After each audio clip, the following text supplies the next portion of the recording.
Hi students, welcome to Unit 7. This particular unit has a practice hands-on portion. I'm going to do a step-by-step of this. You also have a final postcard design that you're submitting for this week, and that's due here. The practice hands-on portion includes a couple little just practice tests of creating some of the things that look quite easy to create, but they could be a little difficult. So I want to review them. It's worth 60 points. And I'm going to start right about now. You want to launch your Adobe Illustrator, and you want to make sure when you do it, it's just defaults to one 8.5 by 11 artboard, and you want to go view rulers, make sure your rulers are showing, and then you want to grab your rectangle tool. What we're trying to first create are two rectangles merging together. So I'll start by creating one. Use my smart guides to kind of tell me when it might be a square. And then clicking in the middle, it brings up the width and the height. 1.5 is the size that you want to create. Delete this other one if I want. Okay. And if I go to Window, I want to make sure that I have my swatches.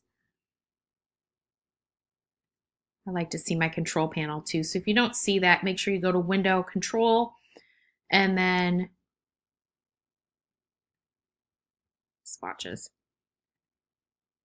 So I like to have my stroke on, and I think it asks you to do a 3-point stroke.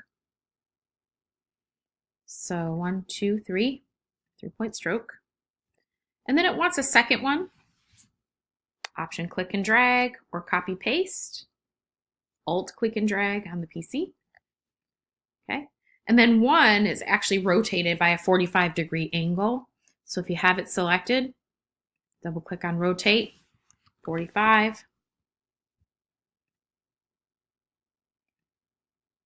I'm going to put this right over the top of the other one. And now you want to merge these. So by selecting both, I go to Window, Pathfinder, make sure both of those are selected at the same time. And what you want to do is you want to unite these, and that's how you create what's expected for that portion of the exercise. Second, we're going to go ahead and do a star. And to find that, you might have to go and click on the shape rectangle and go down to the star tool. Click right on the artboard. Radius 1 is 1 inch. Radius 2 is 2 inch. And we want to have 5 points. That might default to a different size, so make sure it says 5. Say OK. And what we want to do is make sure that it has no stroke and a black fill. We're done with number 2. These are just little things that you can practice that help you get to know the panels and these tools just a little bit better. The third thing we want to do is to create a horizontal line. We want to make that horizontal line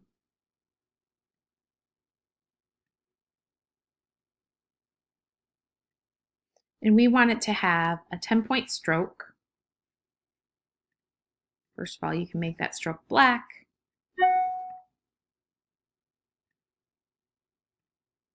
And if you select it,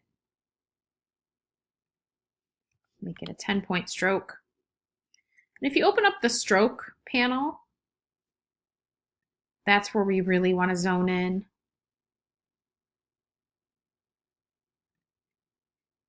Window stroke, if you don't see it, of course you want to show options within the stroke panel. Bump that open a little. You can shut your swatches if you want. Okay, so you want to make sure that you have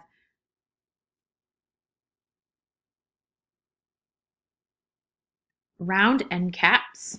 So first of all, it looks like we're creating one line segment and then option click and drag or copy paste to make a second one. This one you want to have round end caps. Look, it's a little rounded at the end compared to the other one. And then we're going to apply some different things here to make it a dotted line. 1-point dash and 20-point gap. So if we dash the line, a 1-point dash and a 20-point gap. 1 point, 20 point, 1 point, 20 point. And if you notice from there, that's how you make a dotted line. You adjust it within the stroke panel. So far your exercise should be looking like so. You can move these up. We are going to do one last little exercise that uses the pen tool. And all of you should be really comfortable, starting to get comfortable with the pen tool right about now. And so I'm going to say go ahead and close out your other panels. Just focus on this pen tool for right now. It's going to be one long continuous line, but we are going to make it a curved line. You're going to click. Allow your smart guides to guide you. Click and drag.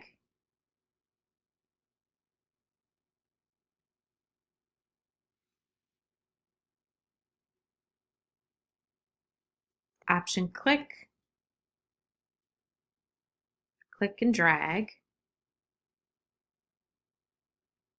Option click. Click and drag. Option click. Click and drag. So in order to close this, you can actually click on the selection tool and then click off and note that that's one continuous line. Let's go into the stroke panel window, if you haven't already, and take away the dash line, and you can bump that weight down a little bit further. I like to always do more than one, give you guys a second option. Grab the pen tool, click, click and drag. Now if you just go ahead and click again, it actually dictates, if I zoom in, it dictates where it wants to go. If you let go and bring that curved line, you can kind of see where it's about to go. Click. But then you kind of have to dictate after that. Click and drag. We'll do that again. Click. Now, if I wanted to click and drag, and I didn't want this to go in this direction where it curves under, I would then option or alt click, if you're on the PC, then I could also make it do the bump again. Option click, click and drag, or click and drag. You can kind of see what's happening. Whereas this line here determines where that next curve will be. So, and then if you notice, if you hold down option or alt, it turns into this convert direction point tool, which you can then use this to click and drag. It actually cut my tool, but if I want to be done, I can convert direction point, click, and then I'm done, and quickly change that direction point a little bit more. So there are several things you can do holding down option to change that curve. You can get rid of this by holding down Option click changes the shape of it entirely. There are a lot of different things you can do with the pen tool. It's not easy to get familiar with the pen tool. It takes a little time, but what I want to see is mostly just this first initial bump, and maybe you just play around a little bit with the rest of the space using the pen tool, using click, click and drag, alt click, click, click and drag, and maybe the convert direction point to stop the line entirely. But I want to see that you're becoming a little bit more familiar with that pen tool, because that's key in drawing shapes in Illustrator. This is a little hands-on practice for this particular unit. When you're done, save it as a PDF, as an Illustrator PDF, and upload it to the submission link. I'll see you in the next video.